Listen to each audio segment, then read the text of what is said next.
1, 2, 3. The following audio exclusive features the full uncut interview with V, award-winning playwright and author, formerly known as Eve Ensler, and best known for her play, The Vagina Monologues. She's also the founder of V-Day and 1 Billion Rising. Portions of this interview were featured in our episode, Gender Justice Requires More Than Money, Say the Feminists Taking on Philanthropy during COVID. Many social ills were made more visible and worse by the COVID-19 epidemic. Among those, racial, gender, and class inequities. At the same time, the very rich got richer, the demands for justice got louder, and some individuals gave away record-breaking amounts of money through private philanthropy. Just this month, 286 nonprofits received big grants from Mackenzie Scott, the ex-wife of Amazon founder Jeff Bezos.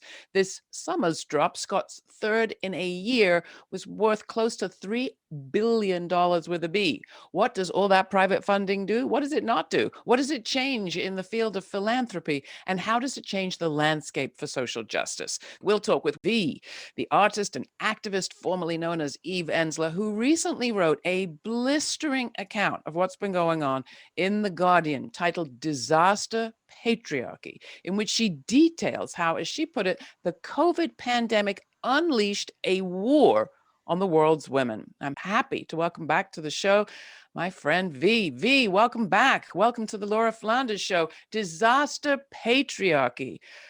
First off, V, thank you so much for joining us. Talk about the contours of this disaster as you see it, and why was it so important to you to name it in the way that you have right now? Thank you, Laura. It's wonderful to be with you. Before I jump into this, I just want to make my terms clear so everyone knows that they're included. When I speak of women, I am speaking of cisgendered and gender diverse. And when I say racialized patriarchy, sometimes I'll say patriarchy, sometimes I'll say racialized patriarchy, but I'm always meaning racialized patriarchy. I think it all started with The Guardian asking me to do a piece for their 200th year anniversary, isn't that amazing, on looking at violence against women post-COVID. So I started to really read, investigate, and interview many, many activists from around the world. And look and witness and really examined various places of the world. And what I began to see was that COVID had unleashed truly the most severe setback to women's liberation in my lifetime. Yeah. And I think going back to Naomi Klein, who was the first to identify disaster capitalism, when capitalists use a disaster to impose measures they couldn't get away with in normal times, generating more profit for themselves. I think I would say, and I haven't coined this phrase, it has been used by other people before me, but disaster patriarchy is a parallel process where men seem to exploit a crisis to reassert control and dominance and rapidly erase hard-earned women's rights. And all over the world, patriarchy has taken full advantage of this virus to reclaim power. On the one hand, escalating danger and violence to women, on the end, stepping in as their supposed controller and protector. And I think the areas that I saw that were most clear and extreme, that women lose their safety, which I can talk about all these in more depth, their economic power, their autonomy, their education.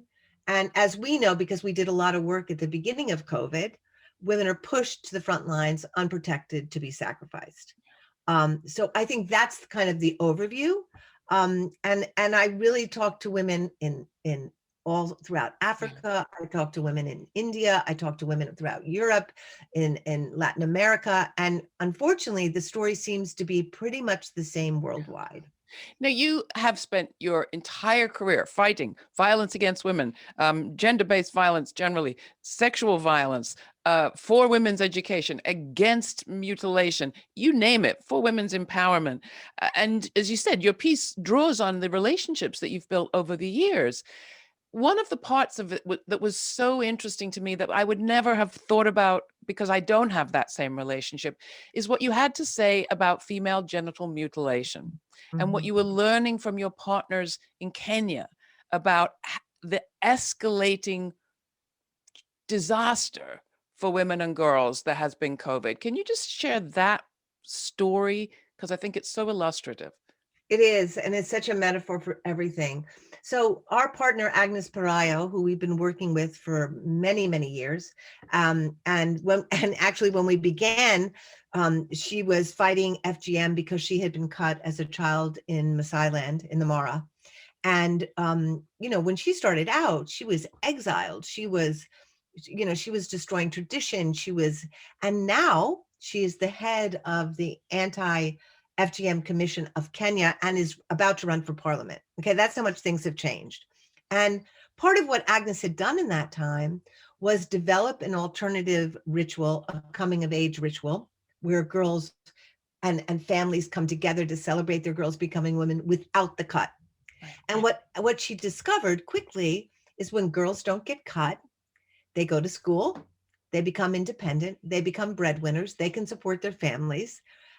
They become very, very necessary and honored members of the family. Yeah. With COVID, girls have been taken out of school. It's estimated someplace between 10 and 20 million girls will not be going to school now. When girls get out of school, first of all, they're in the home. So what's going on in the home cannot be controlled as well as when, in other times. Second of all, when girls aren't being educated, they are no longer of value to their families. So they will be cut so they can be sold off dowry into marriages. And that's true in Kenya. It's also true all over the world that girls are being sold as child brides, sold off for dowries, that we are taking a massive step backwards. And I have to say, to me, one of the most amazing things I have seen over these last, 15 years that we've been involved with Agnes and working in the Maasai in the Mara is that FGM has come close to stopping. Yeah. I mean, we have seen a real impact, and now we're seeing the escalation of it again. So yeah. And that's just one example. I mean, I urge people to read the article in The Guardian. We'll link to it at our website. You talk to people from Peru, from France, but also here, I should say, in the United States, where you remind us that women and girls have been both celebrated and praised as essential workers and seen as entirely expendable. And one of the things you say is you don't know whether to be more upset about the behavior of the men and government or the inaction, especially of government. I think one of the things that really horrifies me is here we have these conditions, right, where we have learned over time that if you put people and lock them in a house together with no money, with radical lowered self-esteem because men don't have work, being cramped up all day long with children who they're really worrying about not being able to feed or take care of, right? Violence and anger escalate, right? I mean, you take alcohol and you add that to the abuse, we know there will be further escalation. And I mean, the statistics we're seeing now in the US, in France, in Peru, in Spain, in Italy, I mean, name a country. Yeah. The escalation of domestic abuse is off the charts. And we don't even know the half of it yet, because we're not going to hear the reports of how many children were sexually abused, how many children were tortured. In Peru, they have a situation where girls and women have just gone missing. Yeah. I think it was like 600 girls and 300 women were like missing between March and June last year. They've just disappeared, right? So the closures of schools, everything has forced everything into the home. And I think one of the things, the fallback is always women, right? When the going gets tough, it's women who will take care of their children. It's women who will lose their jobs. It's women who will be teaching their kids online. And even if they don't have an online, which a lot of poor or working families don't have the capacity to teach online. So women then are overwhelmed with teaching their kids, feeding their families, calming their husbands' egos, just go down the list.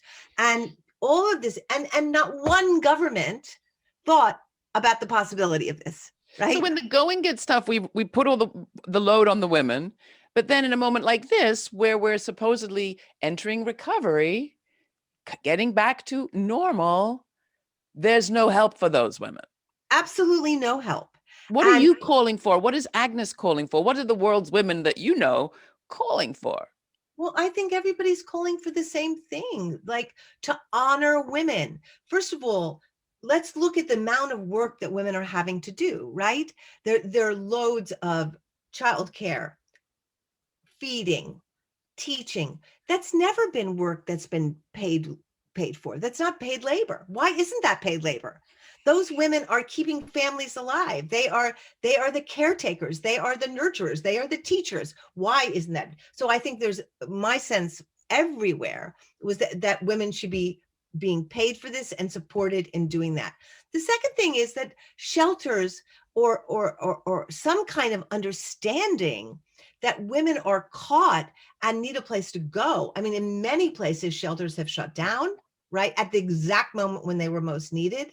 And like in the UK, the Human Rights Watch there has exacerbated a lack of access to services for migrant, Black, Asian, minority, ethnic women.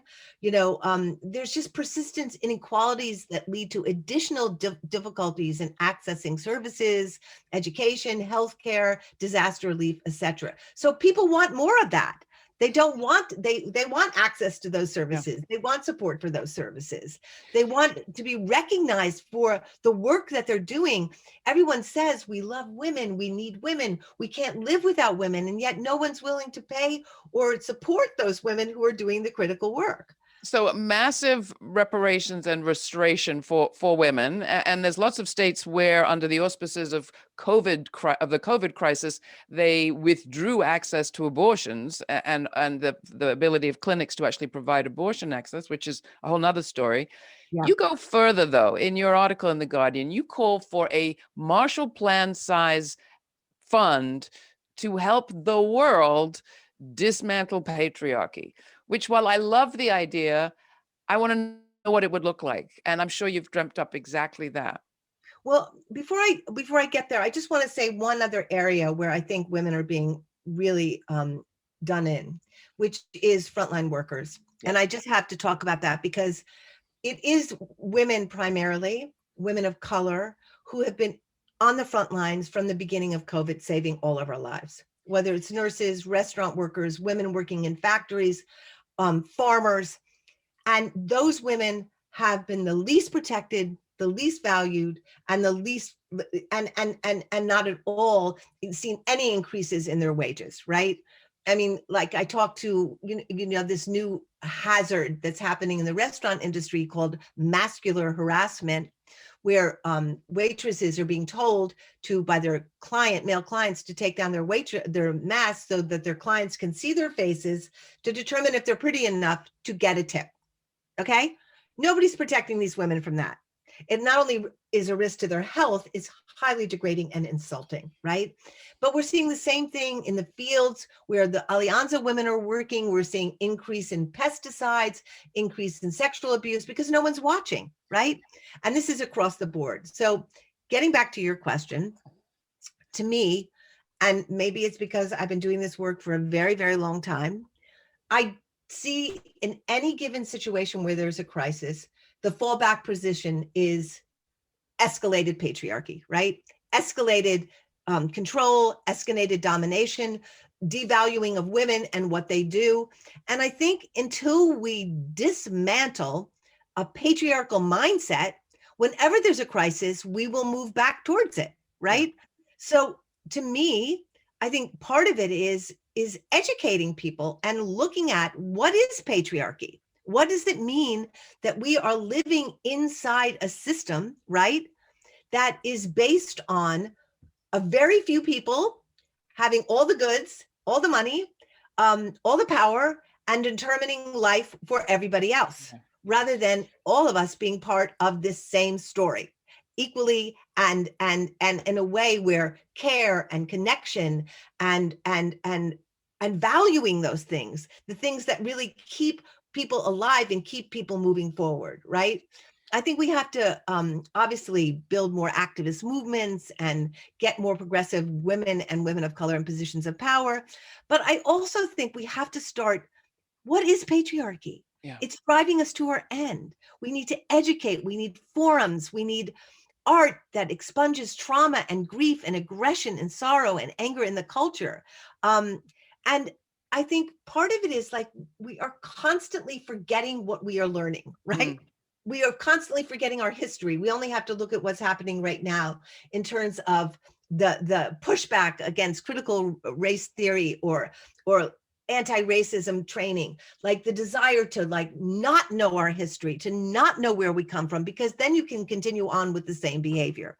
That to me is also true here, where we keep forgetting that women are always sacrificed. Women are always used and needed and depended on, but not valued, not held up, not given the money they deserve, the respect they deserve. And I think we need to start saying, I don't know, I would just love it if we would take time to sit around and saying, there is a mindset we are currently ruled by. It is called racialized patriarchy. Racialized patriarchy, okay? This is the system, this is the bubble we are under.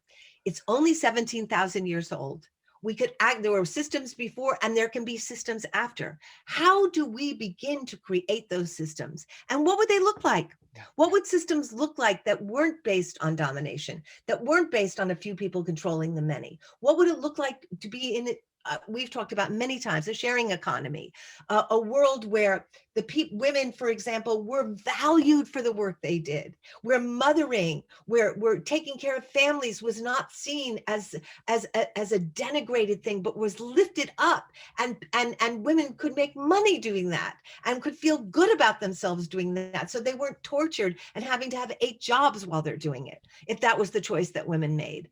And I think, I think one of the things that every single activist I talked about said, that until this systemic racialized patriarchy that we live in is dismantled, we're going to keep going back here, right? It's we're just going to keep, because that's what people fall back to, because it's trained into their DNA. Thank you, V. It's really an important call to arms. I loved seeing your piece. I'm glad it was in there, and it's a joy to be able to bring it to more people. I appreciate it. Thank you, Laura. Great to talk to you.